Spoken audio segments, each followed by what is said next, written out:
Good morning, everybody. Welcome to We Have Something to Say with Leonard, Watkins, and Kenneth Lively. Kenneth will be joining us here shortly. Uh, I'm sure we all are. I don't know if I'm necessarily say stunned. Can be stunned anymore about this stuff this administration does, but we can be disgusted. You know, uh, late yesterday, President Trump just decided to declare act of war that he's calling a law enforcement issue. Crazy thing about the United States and some people in the United States is they think that our laws cross boundaries all across the world, you know, and that by calling it a law enforcement issue instead of an act of war, they don't necessarily need congressional approval. And when you have a Congress that's capitulated to everything that they wanted, and provides no oversight, this is what you run into. I tend to sometimes in my thinking, I tend to not let people do stuff that's so make it complex. Like, it's geopolitical politics, it's geopolitical politics, when to me the answer is if you look at it, it's simple. You know, it could be very, very simple. And one of the things that it seems to me is that one of the things it seems to me is that this has been fairly simple when you look at it from a point of view of good morning, Stacy. Hey, Stacy, listen, Stacy, silence. You see, Stacy? Stacy, you want to know something? I put the same old damn battery back into the fire detector instead of the new one. So when you said something, I checked it again. It's like, you didn't put the new battery in here, dummy. But getting back to what I was saying, there's a simple reason why you're having so many members of Congress, in particular the Republican Party, not push back. And it all revolves around money. And I am thoroughly convinced that every member of the Republican Party sees this as a chance for them to make money. Let me tell you why I say that.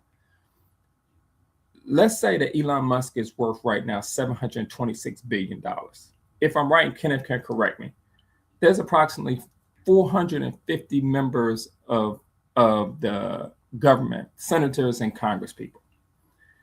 Half of those people don't have a lot of money. Half of those people, the senators, most of the senators are millionaires, and they're millionaires for a reason. They got to be millionaires once they got in office. But half of those congressmen, from Lauren Boebert to Marjorie Taylor Greene to all those people, they have not before their congressional lives made a lot of money. They haven't.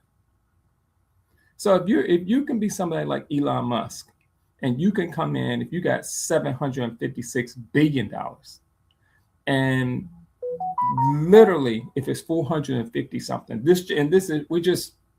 I'm just throwing out broad-based numbers, y'all. That's not specifics.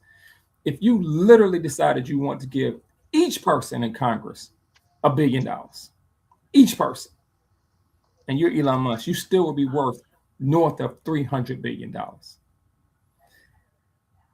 And 95% of those people in Congress couldn't even get to millionaire status on their own. They couldn't.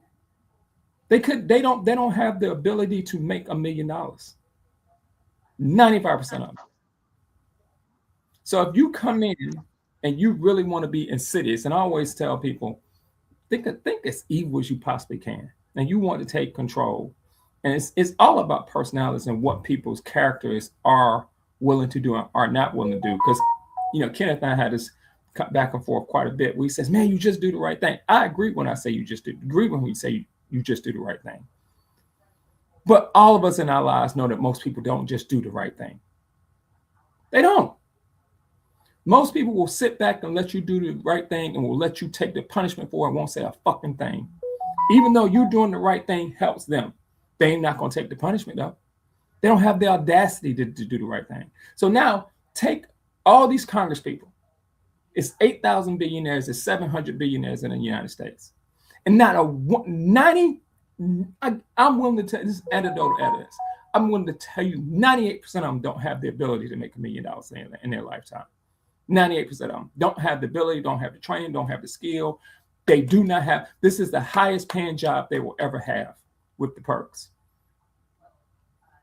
And he walks in and says, I can get you 20, not $1 billion, 20. Or he walks in and says, I can get you 5, not $1 billion, 5.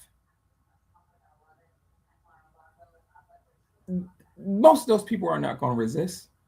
And you can sit there and watch it by watching some of the people who capitulated.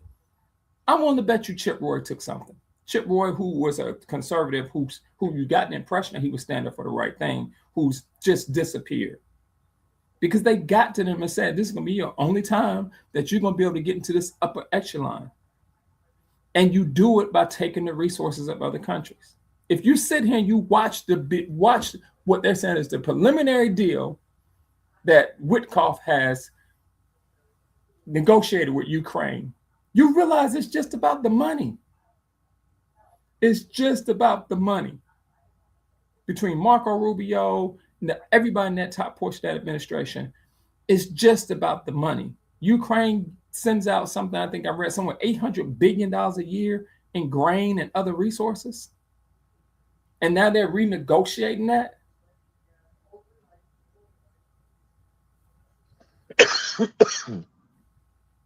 You get stuff like this Maduro thing, this rating of Venezuela. And this is what I was leading into, Mary, because they don't want to stop the money train.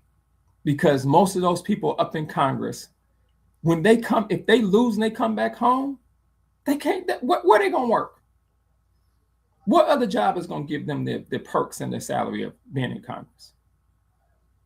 Some of y'all say they're lawyers, but it's hard being a lawyer right now. When you go from $175,000 with all the perks, and now you got to come back out and put a shingle out. You're not trying to give up that goddamn position. And you will, because you can't keep that type of lifestyle, you will start compromising some of your principles. You'll be a little quiet here, a little quieter there. That's why they won't close the loophole of stock trading. They won't close the loophole of stock trading because all them motherfuckers benefit off of it. All of them.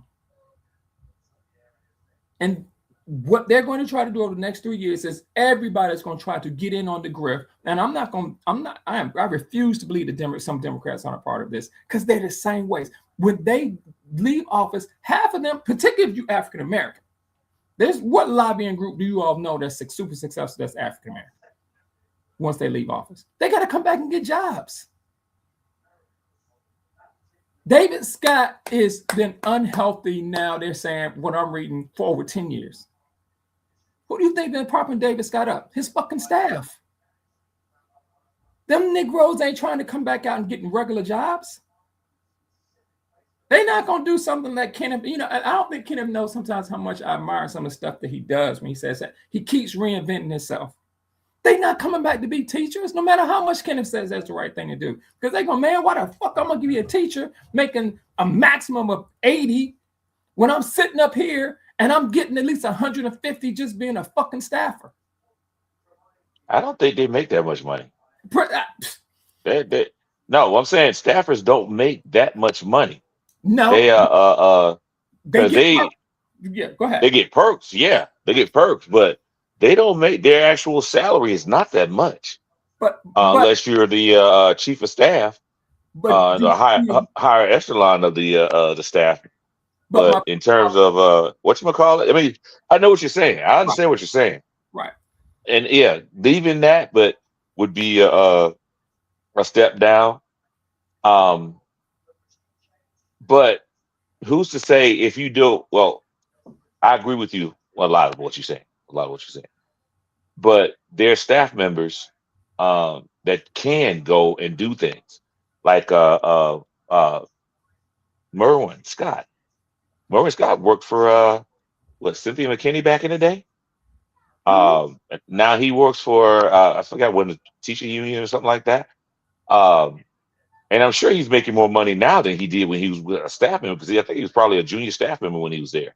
So Because the reason why I say that is because there was always this thing that they wanted to raise the salary of staff members because they have to live in DC and they couldn't afford to live in DC.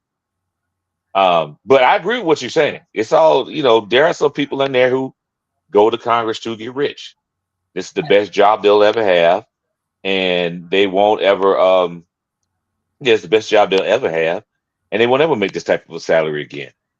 Congress people as well as the people, their staff members. Well, maybe not the staff members, but the Congress people themselves.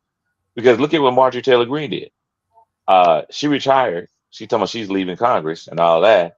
But she's leaving. She left on January 1st or whatever day that was, January, sometime this month. And that's also the time that she got to, she starts collecting her pension because she's been in there for however many terms. I think it's you have to be in there 5 years or something like that. 2 terms. That's two, it. 2.5 terms. Yeah. Did not know that. Something like that. That's why she's leaving now.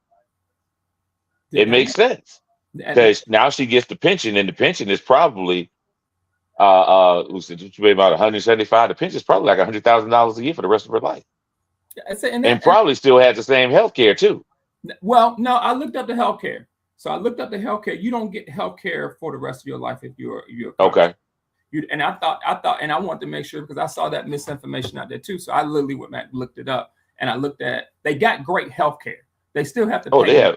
Yeah, they still have to pay into it. They still comes out, but they don't get to keep it once they get their pension. That's not how it works. They can get a version of it, but they can't get the Cadillac pension. But the point is, you still get $100,000, maybe more than that, a year for the rest of your life. That's a good living, especially for somebody like her, who's, well, I don't know if she has a degree, but she act like she don't have a degree. Not a degree makes you a smarter person or anything like that. But she ain't smart. It ain't what Clayton been smart. She would have never made $175,000 in her lifetime. Can we stop? Can we do this? I want to address what Martin said. Can we stop saying she's not smart? She's absolutely, she's smart. Well, I don't know if she's ethical. She's smart enough to know that if I ride this grift like Trump, Ryan says this all the time, Trump is not dumb. And I'm not saying she's smart in a good way, right? I'm not saying that. I'm saying that she's smart enough to know that how I can grift the system to stay in power. And Marion, can you believe I just said Marion? Marion just said Congress hadn't received and raised in 16 years. That's crazy. You'll never get the best people. But then again, let me take that back. Okay, so if you go into, well, I'll say this. Let me take if you go into politics, if you go into politics to make money, you're in the wrong thing. Unless you can get to go in there for perks, you go and get Congress or Senate or something like that, become a congressman or a senator or something like that. Yeah, there's perks to it. But most politicians, you don't really go in it to make money. Now, this salary compared to what if you're a politician in a local politician compared to what I make, yeah, that's a win for me. That's a step up, big time for me. But I think we all go into it. Those people who go into it initially go into it with the right intentions, and they get caught up, like you said. Now, if you get caught up, well, why are you allowing yourself to get caught up? Let me ask that part. That's the part that I don't get. Our family owns Taylor Construction. I didn't know that. And she owns a restaurant. She's not I think the point I'm trying to make, Kenneth, is there's a reason why you're watching so many people in Congress. I want to be careful because I don't want to say people aren't fighting as hard because they can't get airtime. But it seems to me that there's so many people in Congress right now on either side who won't take the chance to speak out. And the ones who do, like Bernie Sanders, I think is worth right now, Marion, $30 million. I think that's what I read. And so when you work $30 million and you have the platform he has, you can speak out. I think AOC raises way more money than anybody else in Congress on the Democratic side. It's not even close. But to people in the Congressional Black Caucus, you're not making the money that white congressmen are. And you would say, well, Leonard, where is that different anywhere else? My point being is a lot of these people will get comfortable and they won't fight because they don't want to lose their positions. Like, again, use David Scott. I haven't paid attention to David Scott since he got elected. He's been in there now for 24 years. And then they go to show that he hasn't voted on stuff on a regular basis in the last 6 years. And that he hasn't made any public appearances. I feel the same way about Hank Johnson it used to be your district. Oh yeah, that useless piece of toilet paper. Yeah. I feel the same. It's a lot of them. And then I realized that, well, man, if they lose, what are they gonna do? Like on a just a human level, what are they obviously not gonna be you. I'm going to reinvent myself. This is not just something that. But the thing is this though. David Scott is in his 70s. Hank Johnson is at least 60 something. Because he's older than us. Way older. Not much, but he's older. I don't think he's that much older than us. I'm gonna look it up. Yeah, I don't think he's that much older than us. He's probably like 60, 63, 64.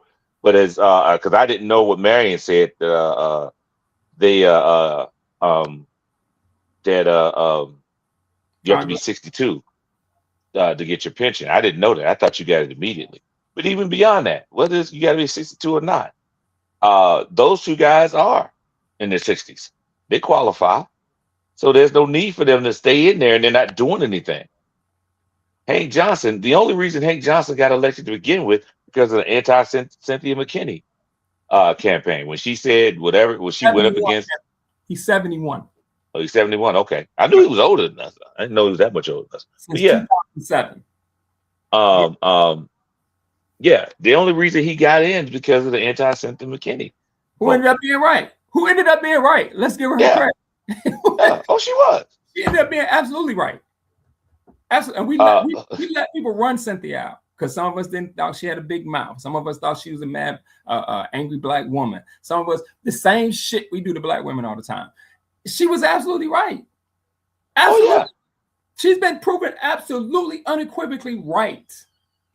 And you know something that I found out a few years ago, and I'm not sure it's true, but the legislators from Georgia really don't do anything. I read something that in 1 year, nobody from Georgia, no legislator from Georgia, member of the House or the Senate, produced any legislation that got passed. Sponsored any legislation that got passed. Now, they were co-sponsors and all that, which is something different. Because you have a sponsor, somebody who comes up with the idea, and the co-sponsors are everybody else that signs on to it. But they didn't come up with an original idea that got passed. And that was a few years ago I saw that. And I was like, that's ridiculous. How can we keep electing people who are just there? Why do we keep electing people who are just there? They're not producing anything, not doing anything. Now, I will say this, they do add writers that benefit the community, but it's not that much. Like I will never, ever believe that the people who no, it wasn't that. And she hadn't even been in that long. She got it, Marion. I'm gonna get back to my point. So Marion, she got defeated because she made those comments against Israel, about Israel. That's what it was. And as Leonard said, she was right. She's been proven right. But getting back to what I was saying, oh man, you made me lose my train of thought, Marion. Anyway, the people who are elected aren't doing anything. We keep sending them again and again and again because of you remember that movie Distinguished Gentleman with Eddie Murphy? Mm-hmm. I remember the plot was he got elected because he was a con man, and he got elected because he had the same name as the guy who was in there before him, and people just elected him without even looking and seeing what he looked like, knowing who he was or anything about it. Did fake commercials and all this other stuff. Well, they weren't fake commercials, but they commercials not showing himself, and then people just, well, oh yeah, who we normally like. Once one white person said, who we normally vote for. The husband said that. Wife said, "Oh, Jeff Johnson. Oh yeah, Jeff Johnson." They went ahead and clicked it. I think what the point I'm trying to make, so we don't get all off point, is the reason you have what happened last night with Maduro. The reason you have what happened last night is because you have a Congress that has totally capitulated to this administration. Oh yeah, of course. The question is why? And we make up all these reasons about why. Like why the Republicans capitulated. It's racism, it's this, it's that. A large part of it is for me, I can't see any is that a lot of them have been brought. And most of them, the amount of money they're throwing out, and I know this to be true because you and I talked when you corrected me. I said his name Silva, the candidate for New York mayor from the Guardian Angels. How you say his name, Kenneth? Curtis Silva. Sliwa. He got on a town hall and said they offered me $10 million in cash to drop out of the race. He said, and then it went to $20 million to drop out of the race. I took the $20 million. $20 million. He said, my wife is an attorney.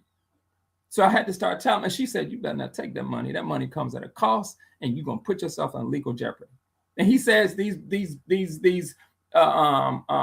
barons of the universe. And I know if they offered him 20, because 20 is nothing when you got 600 billionaires, 3 of them worth well over 800 billion. Now they're at $1 trillion. You keep wondering why Hakeem Jeffries won't stand back from Israel, and he gets up there and he says that stuff out loud. He allows himself to be filmed. Number one, he don't represent that many black people because most of us down here in the South. Number two, we aren't giving him money for his campaign. Number three, he likes where he is. He's not trying to go back out and hang out his shingles. McKinney did serve 2 terms in Congress. That's not what we're talking about. What we're saying is McKinney came out and started talking about Israel. McKinney was Cori Bush before Cori Bush. And McKinney has proven everything that we didn't back her on, typical black folks, everything that we didn't back her on turns out to be true. And that's what we're talking about. So you get Maduro, because I know that's what Kenneth asked me, sent me a text. You see what they did at Maduro. You have personality types. I told Brian today, if you believe that he was able to go in there and get Maduro and his wife, and that if you've ever go and look up the military compound without inside help from Venezuelans, you crazy. Of course. You crazy as hell. Of course they had inside help. Right. And the reason they did is because he offered money. And it's always the lady that's talking about taking her spot. I'm no fan of that lady. Go look her up. Go look at some of the stuff she said. She wanted to pull a surprise. And I looked at her, I was like, how? How she want to pull a surprise? She don't like us. Money. It's all about money. And everything's about, and she's going to give rights to U.S. oil companies down there where so that they could United States gonna get a whole chunk of that oil too. And the crazy thing is our gas prices are not gonna go down because of this. None of this stuff that they're doing is going to help the American people at all. Not a bit. Not one bit. There's still going to be a huge flow of cocaine coming out. Yep. Yes. They're still not going to let no Venezuelans in. They're still going to deport them. All this shit. None of this is going to happen. None of this is going to affect us in one bit. Matter of fact, I wouldn't be surprised if gas prices go back up. Gas prices are only low right now because there's no demand for it. If you want to follow somebody on Facebook or Instagram who talks about this, his name is Mr. Global. He's 30 veteran of the oil business. And he talks about this every day about this is where the barrel oil, look at this chart. He breaks it down to you. You're right. It's not going to affect us. Cocaine, fentanyl, oil, all that stuff to these people are just commodities. Well, fentanyl don't even come from there. Fentanyl comes from here. My point being is just commodities. We make it a moral issue. We commodities. We make it we're commodities to those people. That's why those people should never have the power or the policy. Ever. Those billionaires should never be, let them make their money. But there is I'm like Xi on that one. Xi in China. You'll never be bigger than the government policy, ever. Because we see what you'll do, which is why you saw Jack Ma from Alibaba disappear for a whole year.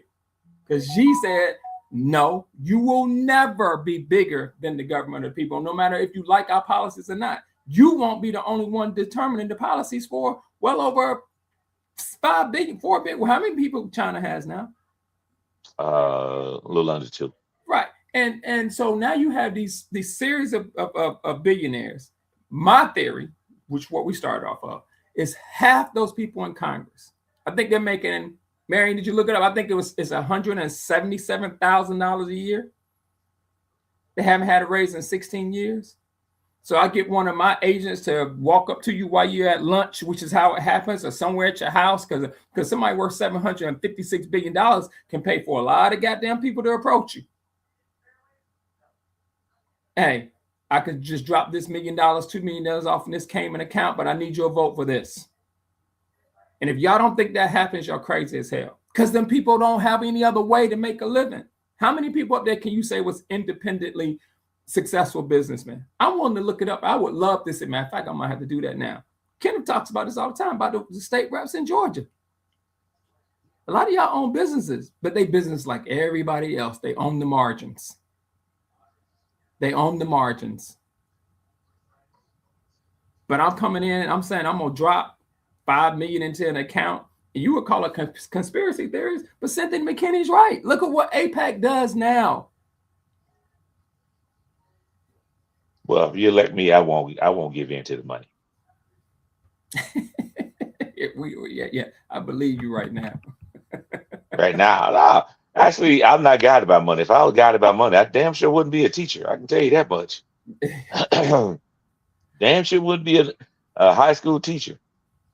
I ain't doing it for the money. But so, I mean, I say this. Let's say this. We know the real reason why he invaded Venezuela. It's not about, as they're trying to he hasn't said it yet, but because of that warrant the United States had out against him for narco terrorism and all that stuff. They could have gotten him at any time if they really wanted him. It's not because they wanted regime change. They don't care about regime change. They don't care about Venezuela. They don't care about the Venezuelan people. It's all about so they can get control of the oil. The only problem with it is this. It's not going to benefit anybody. And they're going to try to... well, it's not going to benefit us. Well, let's say this. It's not going to benefit anybody of substance. Let's say that. Us, or the Venezuelans. It's not going to benefit them. Because what is going to happen is going to turn Venezuela's going to have a civil war. That's what's going to happen. They're going to have a civil war, and it's going to destabilize the country. And the United States is going to step in and help stabilize the country, but it's going to come at a cost. And that's it. They're going to take control of it. They think this is the Monroe Doctrine. If it was about narco terrorism, this is how bad his this is. It's actually it. Well, no, it's not. It's not the Monroe Doctrine, because the Monroe Doctrine told the Europeans they can't come over into the Americas. Right, that we pretty much dominate this hemisphere. This part of the world. This is not about the West. I mean, the Monroe Doctrine. This is more about the. Oh shoot, who is this? I can't think of it. There's another one. I can't remember it. I'm about to start talking about this. How you gonna bring it up and not tell us what to look for there? I'm trying to think of it. Why are you thinking of it? If y'all think this is narco terrorism, if that not that you do, why did they let the Honduran president go? There's nothing to do. It's I believe this for a while. Mary, I'm interested to see what you think. I've always said nobody in the United States government is trying to stop the flow of cocaine from Colombia. Oh, hell no. All they're trying to do is get control of it. Nobody's going to stop. When you have Pablo Escobar, and they're showing you a house somewhere in Colombia that every wall he has so much money that he can't even hide it. It's stacked to ceiling to the floor on every room. There's somebody in the United States government that's trying to get to that money. to use it for whatever purpose they want to use. It's not about that. I've always tried to have this conversation because I realize that my thoughts are radical and people go, man, you lost your damn mind. I've always said that Black African American community needs to be transactional because the community here where we are, with which we belong, because we fought and gave blood for, needs to be transactional how we deal with other groups. I'm not, you all, the dominant group has been going out using vice and drugs and liquor and all that stuff to build up capital counts since we've been over here. And they turned it and used it against us. And the only reason they're trying to control Colombian and Mexican cartels is because they want control of the product. They don't want to get rid of the product. They don't want to get rid of poppy seeds and Afghanistan. If they can figure out a way to make money off of it legally, they would do it. Right. That's the reason why it took them so long to do weed. They'll do it. They were trying to figure out a way. Yeah, they were trying to figure out a way to make money off of it legally, and they finally figured it out, which is sell it in stores. They'll do it illegally. That's what the whole what's the show people love? Snowfall. I've never watched it. The Snowfall series, talking about Rick Ross. They'll do it illegally. It's not about getting rid of it. It's about controlling it because it's in a capitalist system. Drug money is a lot of money because there's demand for the drug. That's why I truly believe that cartels basically were switching the power structure around because they're trying to stay ahead of the U.S. military and U.S. businessmen who control, who get it. They don't control it. They get a lot of deference from it to just get control of the product. That's all they want to do in Venezuela. They just want to get control of the product. Nothing more, nothing less. And everybody at the top of that administration is going to make money, just like they're doing in Ukraine. The crazy thing about it is they're not being prejudiced about who they do. They're doing white people the same way because they're doing Ukraine the same way they're doing Venezuela. You want to control of their want control of their natural resources. That's it. That peace deal that they're coming up with that was written by somebody in the Trump administration basically gives the United States control over 80% of the Ukrainian minerals. And that right there is the same thing, which is kind of funny. That's what Putin wants: control of the natural resources. Putin wants. Let me back up. Putin wants two things. Mary and I have had this conversation too. Putin has wanted a buffer, just like the United States has a natural buffer. Oh yeah. Putin wanted a buffer from NATO from day. Now getting that buffer and getting in minerals, can it be the same thing? Are they mutually exclusive? No. I'm just talking about what this administration is doing. This administration keeps saying. No, what I'm saying, but he's doing the exact same. They're doing, the point I was trying to make is that they're doing the exact same thing, just through a peace treaty. Just through a peace treaty. They're going to gain. Yeah, that's it. Without that, using a pen instead of a sword. That's it. It's the exact same thing. And Kenneth, and they sending a message to Greenland. They sending a message to all those people that don't think they'll come. You think I won't come and invade you? I just did Venezuela. And the thing that gets me about it when it comes to African Americans, I was just telling my daughter this yesterday. We're not even in the parking lot when it comes to some of this shit. Y'all say y'all want to see to the table. We're not even in the parking lot of a high-rise skyscraper where they're making the deal. You're not even a security guard. Because you don't have any unity. Unity has nothing to do with that. Even if we did have unity, we wouldn't be sitting at the table. No, wait a minute. No, you missed my point. Maybe I'm not articulating the way to know. Hold up. Is the president of Mexico next? More drugs come through Mexico than the No. Ain't gonna do that. That's too much. Why? I'm just curious. Why? I gotta hear this. That would be, let's say this. The Mexican president, the Mexican president is duly elected. He has no justification for it. She. What? President Shenenbaum. She's the first female, is she the first female president? She's the first female president of Jewish descent. Yeah. She's also a Jewish Mexican. what I was saying was she's duly elected, and they have, and she's been cooperating. And the matter of fact, Mexico has been cooperating for years trying to stop the flow of drugs because it's it's the cartels. Thank you, Stacey. He wasn't gonna hear it from me. Thank you, Stacey. Unity is required, but it ain't got. Even if we were unified, we still wouldn't have a seat at the table. But getting back to my point about the president of Mexico, Mexico's being next, they're not going to do it. Mexico, they're not going to do it, and they're not going to do Greenland. They're trying to figure out a way to do Greenland. They thought that, initially they were going to be able to just schmooze Greenland into saying, "Yeah, we want to be a part of the United States."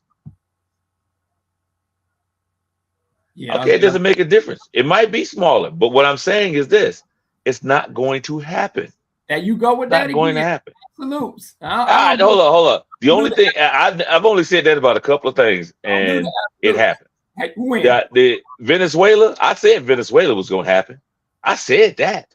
You said that. As soon as he turned that he was going to invade Venezuela. But when they started, When they started with the boats, I said that was going to happen. That was leading up to it. I think our point is this. I want to say two things about Mexico. There are some TV shows that you sit there and you think to yourself, it's like a Tom Clancy novel. This is a tangent, y'all. When Tom Clancy wrote he did an interview and said when he wrote the book, The Hunt for Red October, the CIA brought him and the Pentagon brought him in and asked him who was his mole, because there was no way he could give the description of a true story of that Russian Russian nuclear submarine and had the detail that he had. There are some people when they write stories, and that's why I used to trip about the Ozark on Netflix and the storyline.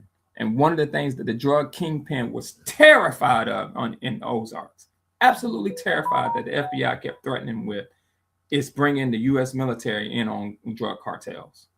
There's not a cartel in the fucking world, and I wish people would stop. Black people say this shit all the time. It pisses me off. There's not a drug cartel in the fucking world that is going to try to take on the U.S. military. They try. Nobody said that. Who said they will? No, but people say that. None of us say that shit.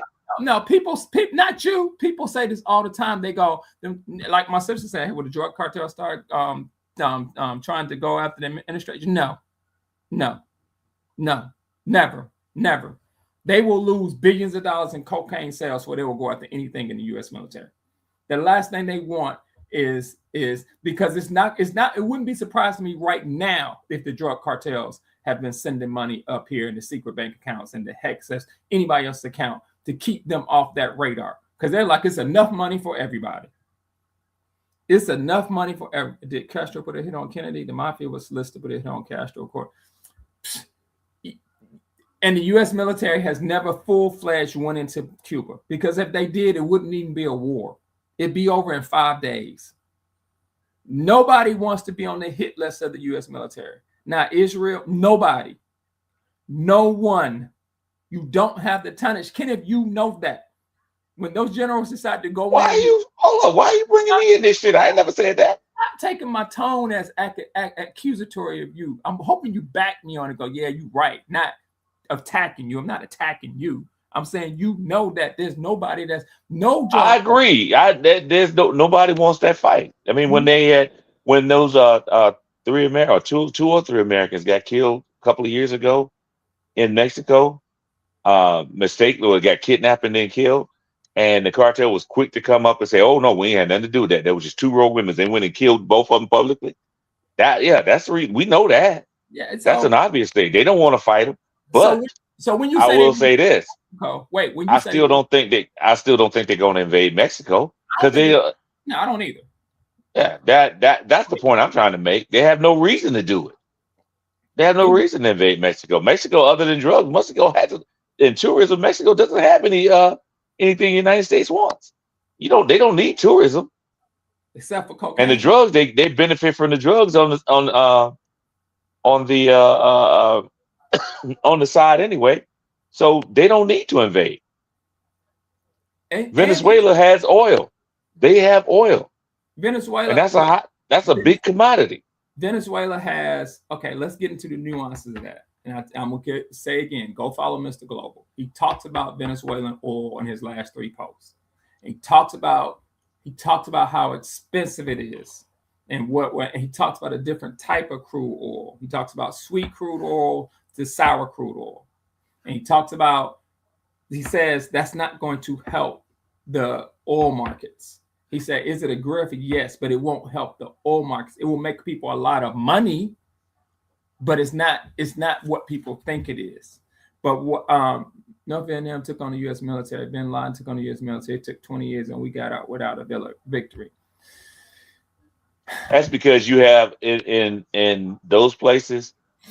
Usually, when we have the type of warfare that we're accustomed to is we destroy your infrastructure, and then you bend to our will.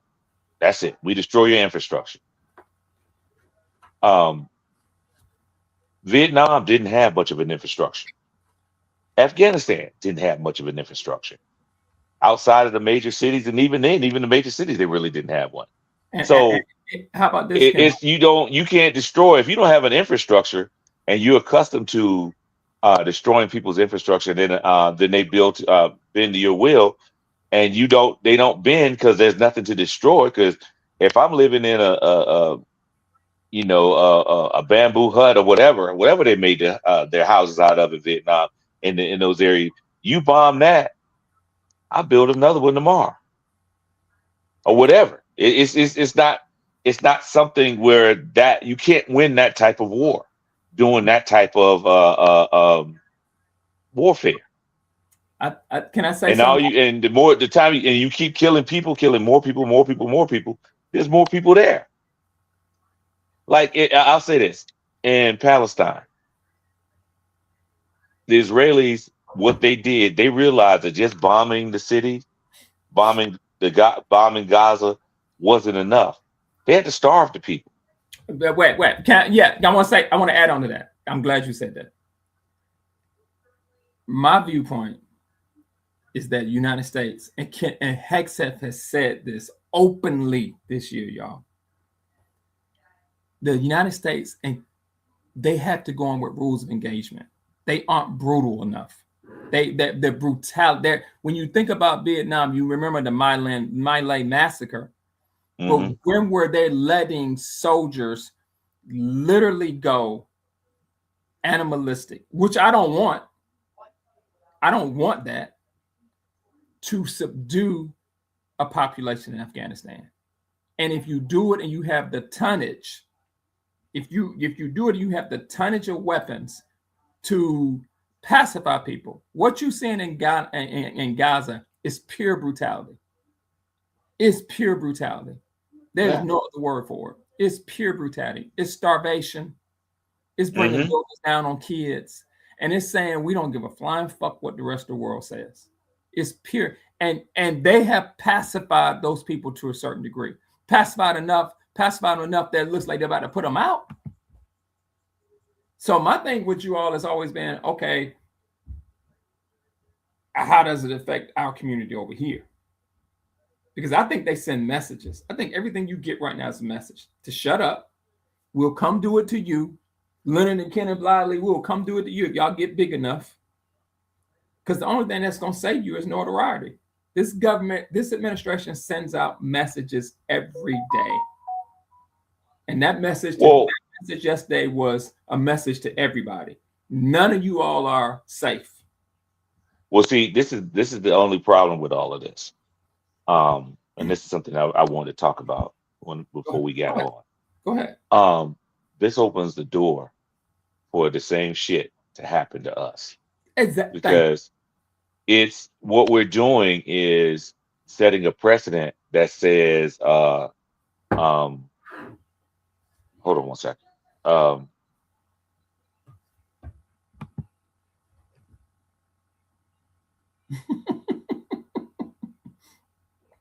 no. Hell no. I don't know what you mean when you say hell no, not Madon. I think that what he's trying to say is, don't think it. We have to stop thinking it can't happen over here. That's been our problems. We keep we can go into a country and go into a country and snatch a leader that's been accused of a crime. They did that to Noriega. Yeah, they did Noriega, I know. But now Trump is doing it. So now we're saying, okay, it's legal if somebody puts a warrant out for, let's say if they put a warrant out for Trump and Trump goes to a country, a country can try to have him arrested. If he goes to Venezuela, if Venezuela puts out a warrant for his arrest, they can actually try to arrest him when he comes to Venezuela. And according to him, that's the precedent. We've set the precedent. Now, with Noriega, back in the day, they sort of forgave that. Venezuela, I don't think is going to forgive that. No matter how bad Maduro was to his people, I don't think they're going to forgive it. I don't think now they may not do a warrant, but I don't see. The thing is this: I don't think it, because every time the United States does this whole thing, we're going to liberate the people and they're going to welcome us with open arms. That shit never works out. And it never stops. It never works. It never works out. It doesn't. So what we're doing is setting it up for people, Americans, to get hurt, to get kidnapped, to get killed. Wait. Because there's enough Americans down there. There are Americans that live down there. Hell, I've known people who've gone to Caracas for vacation. I know somebody. There's no way in hell I would go. There's no way in hell I would go near Venezuela now. I know somebody in Caracas right now. I know, but look, they also black. And, black lives don't mean as much. Everybody around the world knows that black lives don't mean as much to everybody else. Now that happened with that cartel because Trump was itching to go into Mexico anyway. Like you said, the cartel was like, no, that wasn't us, because they knew Trump was itching. Actually, that wasn't the Trump administration. That was the Biden administration. That was 24. Black American lives don't mean much. So you could be in Caracas. Them Hispanic ain't about to mess with you because you're Black American. They just come on, man. But I will say this. Don said that they're punching down. Don said two things that I want to address. The administration must not be planning on traveling. Man, Putin, y'all forget what Putin has done in the last 10 years. Putin has literally went on Sovereign Soul and killed people with that plutonium, whatever they discovered, that's so deadly that if anybody gets near it, they'll die. He's done that to people sitting on benches and there was no retaliation. Like Don said, they punching down. This administration not gonna be scared to travel nowhere because it ain't a fool on the planet that's gonna shoot Air Force One out the sky and want to be blamed for it. Not even North Korea. What I'm saying, the point I'm trying to make is this. I didn't say it was going to happen. I said it opens it up for it. It opens it up for it. It's one of those things that if you get you have to be careful about where you go. Like, what's his name? What's that fool name? Netanyahu? He has a warrant from an international court. Guess where he flies to? Name the only country he's ever flown to since that happened. What, the U.S.? That's it. But he ain't going nowhere else. He ain't going nowhere else. Yesterday, I read that Netanyahu decided to open up a front in Nigeria because he says he's protecting Christians. Let me make sure that's true. What I'm saying, I agree with Don on this one. Yeah, they always punching down. Yeah, They'll never attack nobody, no big country. And the narrative is never true. Brian and I had this conversation this morning. He's like, what he said, Noriega. I said, which media outlet right now do you believe the way they've been consolidating media outlets? I believe TikTok more than I believe media outlets. At least people on TikTok film it. At least they film it. I don't believe anything CBS is putting out right now. It's run by the Ellisons and his son, Paramount, CBS. They trying to buy CNN. They trying to buy HBO. I don't believe anything they say right now. What narrative can I believe? Weiss is running CBS. We know that she's a hack. What narrative do we have? There are no more black newspapers. There are no more black news outlets that they were when the 60s was rolling because we didn't support them.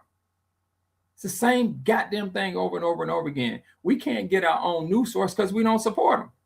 The white man's ice is colder than ours. We never support people who are trying to get us accurate, unbiased news that will affect our community. Well, the only problem is the black newspapers, as well as most newspapers around the world, People don't read newspapers anymore. They don't. That's one thing. They don't, but they have transitioned to black outlet. But the thing, hold on. This is the thing I'm trying to say. They rely on white news organizations for their stories. Now, if it's a local story, yeah, they can do that. But they rely on white news organizations to get their stories out. Can you say something, Marion? Or to get the stories. White Americans will be snatched up. I got a friend in Caracas right now. I was just texting with him yesterday. Say, you better be careful down here. He's like, I'm good. That's what he told me. I'm good. Now, this is before they snatched up the president. But they're going to go down there and form so much dissent. And that lady down there who just won the Nobel Peace Prize is so backing and has been so open about the U.S. military intervention because she wants to do whatever it has to take to get Maduro out of power. She didn't open a can of worms that she's never going to be able to contain. Right, because before who was before Maduro? It was the other guy. What was the other guy they didn't like? I don't remember his name. Yeah, sure. I don't know why we forgot his name. His name was in the U.S. news every day up until he died. The narrative is never going to be right. The question is, what are we going to do about it again? And I nope. That just opens up the gate for them to start doing stuff to us. Marion, you see the last thing he said? Well, we'll be watching. Hell no. What the hell are we going to watch for? We already know what the hell he's going to say. I'm not going to watch that lying piece of shit. That man is never going to tell the truth. The only thing we already know the truth. Right. There's nothing he can say that's going to change how I feel about what he did. Nothing. Right. He has lost. He has made the presidency. It used to be you respected the presidency. He has taken it to the point where I don't even respect the presidency. And because he lies so much. And the only thing, the thing that gets me about President Trump is this. He's the only thing holding that together. He is the only personality up in that administration that can hold together that MAGA cult, which is why they keep trying to prop him up health-wise. Which is also the reason why I said if he dies, it's going to fall apart. It's going to fall apart. I agree with you. It's going to fall apart. It's going to fall apart. Everything's going to fall. Everything's going to go to shit. There's going to be some infighting between all of them. And they're going to destroy each other, destroy that movement from within. The rest of us ain't got to do shit. All we got to do is this motherfucker dies. That's it for them. And they know that shit. They know it. They know it. The only ones who don't know it is their stupid ass followers. They're the only ones who don't know that shit. The rest of us know. Or at least some of us know anyway. If you all get a chance, if you have Substack, Curtis Yarwin, the philosopher that's behind all this stuff, did a whole essay yesterday, terrified, saying the Trump administration has a tragedy. This administration that he put up there, because basically what he said is they lost the momentum to break stuff and to lie and to keep getting stuff accomplished. And that people like him, his words, look it up, people like him better get out of the country. Better get out of the country for next November. That's what he said. People like him and people who put this stuff in place and all the people who believe, they better get out of the country. They better find a place to go. They better. You can't convince me that the U.S. had to go after Venezuela since we know Colombia. The cartels paid him off. I'm telling y'all, the cartels are smart. It's more than enough cocaine money to pay off the administration, the people in the administration, to keep the Trump administration off their ass. What is the percentage of self-thinking Americans out there who can put 1 + 1 together? I don't think that that's the cause. I stopped thinking that's the cause a long time ago. The question should be how many courageous Americans are willing to put themselves on the line like they did in the 60s to make sure this shit doesn't happen. It's not that can they think 1 + 1 is 2. It's how many people, as Marion says all the time, how many people will get out of their comfort zone to say, I'm willing to put myself on the line for this. I just responded to a classmate, me and Kenneth's classmate, whose husband's a pastor. He posted this morning about MLK, and I literally had to say to him, Pastor, Reverend, Martin Luther King led the fight. He would get out in front. He wasn't preaching from the choir and then staying in the church. He was getting out in front of the marches. He was putting his life on the line. So it requires more than just pastors sitting there saying, oh, this ain't. No, you're going to have to lead the march. Well, we don't have that type of pastors anymore. Though they're gone. maybe except for Reverend Barber. And Reverend Barber could barely get around because his health is so bad. I hadn't seen him in a while either. Yeah, he's morbidly obese. He's a brilliant thinker. He's a brilliant man's brilliant, but he can't get around like that. And like Don said, the cartels and the Mexican cartels will pay. If you don't think there's all kinds of I don't get it. Will the international community hold up? Will the international community hold up? No. He keeps sending. You saying after Trump's term? After Trump's term? Yeah. It won't make a difference after that. Really and truly, it really won't make a difference after his term is over, whether or not the international community holds, because they're not gonna hold the United States accountable. They're gonna hold they're not gonna hold the United States accountable because they know whoever comes in next, which will probably be a Democrat, is gonna reverse all this bullshit. Don. There's no way you believe that the Colombian cartels want to be on the radar of the U.S. American military. It's just no way. It's no way for anybody to believe that anybody wants to be on the bullseye of the U.S. military. It's no way. The firepower is so overwhelmingly great. The technology is so overwhelmingly great. The Colombian cartels might have 100 drones.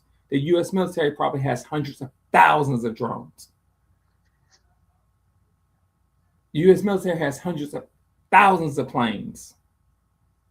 And they will have the backing of the public. That narrative is so easy to build against Colombian cartels. The Mexican cartels don't want the U.S. military. They don't want to be on that radar. Shenenbaum doesn't want to be on that radar. And I think they don't want it. Whatever bloodshed you think that they can cause, what would you say? They've been there, but we don't want that smoke here. This administration may. I always ask you and Kenneth this question. What evidence have you been given by this administration that they aren't willing to break the norms and to turn it into a gift? What? This administration, in my humble opinion, I haven't seen any evidence that there was an assassination attempt. We haven't heard anything about the kid. We haven't had any committee. We haven't seen any medical records on Trump. We haven't had any. So what evidence has he been shown that that was a true assassination attempt? This administration and these people are insidious. And it's time for people to start thinking out of the box about what they will do and what this administration and these guys will do. This administration shot down 85 boats that you had every expert saying, them boats can't even go 200 miles. How the hell are they supposed to get to the U.S. coast, which is 1,500 miles?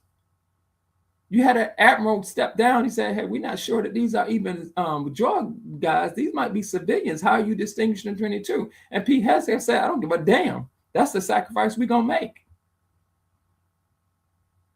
I don't get it. But then again, I've watched my community not willing to be accepting of the realities that's sitting in front of them. We watch it in real time. We aren't above that thinking. We aren't above the thinking that I don't want to sacrifice because I'm too comfortable. So I just don't understand where y'all see the evidence. And that's all I ever said. Well, show me the evidence. That's what they'll do. We're not Americans going to learn. It's not about bombs. Throughout human history, those that have had most of the weapons, the only thing holding this administration together is him. It's him. Who is Stephen Miller going to stay on with if Donald Trump dies? Not J.D. Vance. Not anybody. He's going to move to Israel. It was easy to talk about deadly gangs when they weren't any actions actually happen. How does this administration react when it comes to the need cycle that people actually start dying because they knocked down the wasp nest? You kind of lost me on that. It was easy to talk about deadly gangs when there weren't any actions actually happening. What do you mean? There's not look, man. El Salvador was the most dangerous place on the planet for the last 10 years before this new guy got in. And this new guy got in, and he had administration support from the Biden administration, whether people want to say it or not. And now he has the might of the U.S. military behind him. And MS-13 has been pacified in El Salvador. They have cut deals with this new guy. They have literally cut deals with this new president, who now is calling himself the president for life, the new young president. They have literally cut deals with him. Literally cut deals with them. Because they don't want that, as you said, Kenneth said, they don't want that smoke. They're not trying to have 10,000 American troops come on this hemisphere to start stuff. There's not a cartel in the world that could live with that. Not one. And they don't want them to. They just want to be able to control the product. They don't want them to. They just want to be able to control the product. All right, listen, man, it's 11 o'clock. I got to get on the road. There was something I was going to say. Oh, before I go, there's one thing. Yesterday, well, over New Year's, I was in Puerto Rico. And when the Remix and I were coming back to Puerto Rico, we had an Uber driver. And there's a young lady, and we were talking, and somehow we got on the subject of statehood for Puerto Rico. Oh, we were talking about the infrastructure, and how that the hurricane that came out in for Trump's first administration, they still haven't really recovered from it because they had all these. She was saying that they had all these companies that came in. An American and Canadian company came in and said they were going to provide, help upgrade the infrastructure in terms of the electrical grid and all that stuff in Puerto Rico, and they haven't done it because they fired all the people who had been there for a while, or really didn't fire them. They made them start over in terms of tenure. So somebody's been there 15, 20 years. You started off at day one instead of, okay, I got 20 years with the Puerto Rican company, working toward my pension and all this. They made them start over at zero again, so they wouldn't be able to receive their pension and all that, whatever. And all that type of stuff in terms of finances, in terms of their salary and all that. So a lot of people quit. And she said the company that came in there doesn't know anything about the island grid or how to do things in terms of providing the electricity and all the other needs they have in Puerto Rico based on what you do on an island, not what you do on the mainland. The island grid, island electrical system is totally different. And she said they still have power outages, which I think is crazy. They still have power outages all the time. She said at least a couple of them a week. And like I said, I thought that was crazy as hell. And they still don't have power in some parts of the island, up in the mountains and all that stuff. So I was saying that to say this. When she started talking, and we were talking, and we moved on to the subject of, statehood versus independence versus staying how they are. And I was trying to get a feel for, what do the people think? Because I've been fascinated by this whole status of Puerto Rico for years, and the fight for statehood or independence or staying where they are. And she said everybody's all over the place. There's no consensus among the people. That's why they haven't had it. But one thing that she did tell me that I had never heard before is that everything that comes to Puerto Rico that's important to Puerto Rico has to go to the United States first, and then to ship to Puerto Rico. She said if we want something from Dominican Republic, it's a couple of hours away. It has to go to the United States first so they can get their money, and then they'll ship it here at a much higher cost. So everything here is expensive. I thought that was quite crazy considering, they could do their own trade with other countries right down the street, right down, a couple of hours away without having to go to the United States and then increase the cost. So I mean, it was just a fascinating conversation. And we were only in the car for maybe like 10 minutes, but she taught me a lot about what's going on in Puerto Rico and the challenges that they have because they are affiliated with the United States. And I don't remember. Is Puerto Rico a territory? Is it considered a territory? Or I'm not sure of the official status. Because they can vote. It is considered a territory. And they're considered citizens. They can vote. Yeah, I know they're citizens. I know that much, and they can vote and all that. I know that, but like I thought they had another. I thought there was another category other than a territory that they were part of. Well, maybe I'm wrong, but anyway, it's very interesting the history of that island and how they've been mistreated over the years and still been mistreated by the United States. Um, and the other question that I had, where I didn't get a chance to ask her was, because she was in support of independence. Um, the question was, would the United States allow them to gain their independence? That was something that I really wanted to answer that question, but we got to the airport and, I didn't get a chance to ask her. And I think that's a fascinating question. The whole thing about territory is fascinating to me in these days and times, because there are benefits to being American citizens, Puerto Ricans being American citizens. Um, but there's also drawbacks considering all the other stuff that they have to do.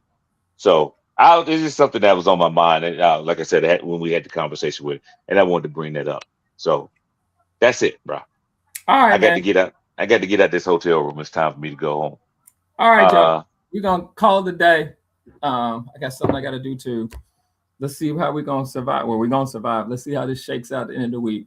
We need to start figuring out how this is gonna shape out for our community. We need to be laser-like focused on our community. Man, we gonna get the short end of this shit like we always do. We do, man, but it's not gonna. We already said it's not gonna benefit us. You gotta go. You gotta go. You're gonna start holding conversation. All right, so yeah, I am. All right, y'all. Y'all have a good week. Happy New Year to everybody. Hopefully you had a great holidays. On Monday, as they say, Soul to Soul used to say, back to life, back to reality. It starts all over again. So y'all have a good one. See y'all next week. Deuces. Bye, y'all.